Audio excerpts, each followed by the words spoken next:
बारिश की एक तेज रात थी। मुंबई की सड़कों पर हर कोई जल्दी जल्दी अपने घर भाग रहा था।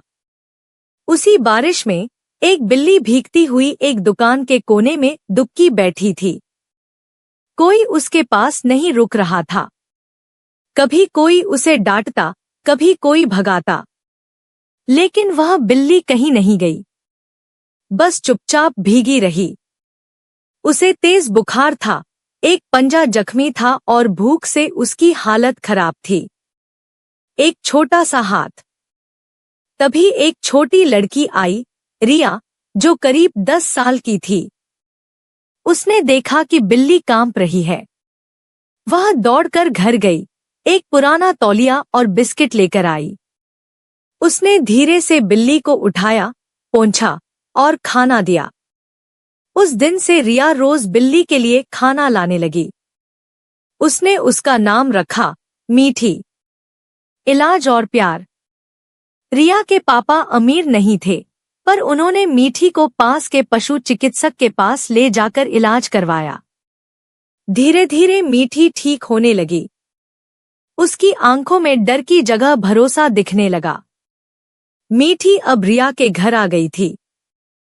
एक टूटी टोकरी को रिया ने उसका बिस्तर बना दिया था। मीठी की लड़ाई। कुछ महीने बाद मीठी की हालत बेहतर हुई, लेकिन एक दिन पड़ोस की बड़ी बिल्लियां आकर उसे मारने लगी। मीठी बहुत डर गई थी, लेकिन भागी नहीं। उसने डटकर सामना किया, पंजे से वार किया, आवाज निकाली और खुद को बचाया। रिया ने जब देखा तो दौड़कर आई और उसे गोद में उठा लिया। मीठी अब कमजोर नहीं है, अब वो लड़ना जानती है। मीठी बनी हीरो। कुछ महीने बाद रिया के घर में आग लग गई। सब घबरा गए। रिया दूसरे कमरे में फंस गई थी। कोई नहीं जान पाया, लेकिन मीठी को पता चल गया। मीठी जोर जोर से म्याऊं म्याऊं करने लगी। सबको खींचकर उस कमरे तक ले गई और रिया को बचाया गया। उस दिन सबने कहा, ये सिर्फ बिल्ली नहीं, ये तो हमारी परिवार की रक्षक है।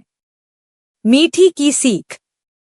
रिया ने एक पोस्टर बनाया और स्कूल में लगाया, हर जानवर को एक मौका दो, कभी कभी वो तुम्हारी जान बचा सकता है। मीठी अब सिर्फ एक पालतू बिल्ली नहीं थी, वह प्यार, संघर्ष और भरोसे की मिसाल बन गई थी। सीख इस कहानी से, कभी किसी को छोटा मत समझो, एक बिल्ली भी हीरो बन सकती है।